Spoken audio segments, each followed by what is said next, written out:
அவன் போன உடனே தாரா அங்க அப்படியே ஷாக் ஆகி நிக்கிறா. அப்போ யாரோ அவ தோலை தட்டுறாங்க.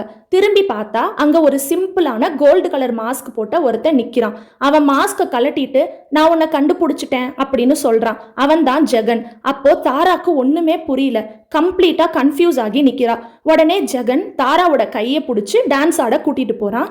ஜெகன் கூட ஆடும்போது தாரா அவனோட கண்ணை பார்க்க ட்ரை பண்றா. ஆனா அவளால ஃபோக்கஸ் பண்ண முடியல. தாராவோட மைண்டு ஃபுல்லாவே அந்த ஃபெதர் மாஸ்க் போட்டிருந்த பையன் ஞாபகமாக தான் இருக்கு. ஜெகன் தாரா கிட்ட உனக்கு இந்த சாங் பிடிச்சிருக்கான்னு கேட்குறான். ஆனால் தாரா பேக்ரவுண்டில் என்ன சாங் ஓடுதுன்னு கூட கவனிக்கல. அப்புறம் ஜெகன் உன் ட்ரெஸ் ரொம்ப அழகா இருக்கு அப்படின்னு சொல்றான். உடனே தாரா ஒரு வழியா சமாளிச்சு தேங்க்ஸ், நீயும் ரொம்ப ஹேண்ட்ஸமா இருக்குன்னு சொல்றான். ஜெகன் ரொம்ப ஹாப்பி ஆயிட்டு அவளை இன்னும் டைட்டா ஹக் பண்ணிட்டு டான்ஸ் ஆடுறான். ஆனா தாரா ஜெகன் கூட டான்ஸ் ஆடும்போது எந்த ஒரு ஸ்பார்க்கையும் ஃபீல் பண்ணல. அந்த ஃபெதர் மாஸ்க் போட்டிருந்த பையன் கூட ஆடும்போது தான் அவ ரொம்ப ஹாப்பியா ஃபீல் பண்ணான்.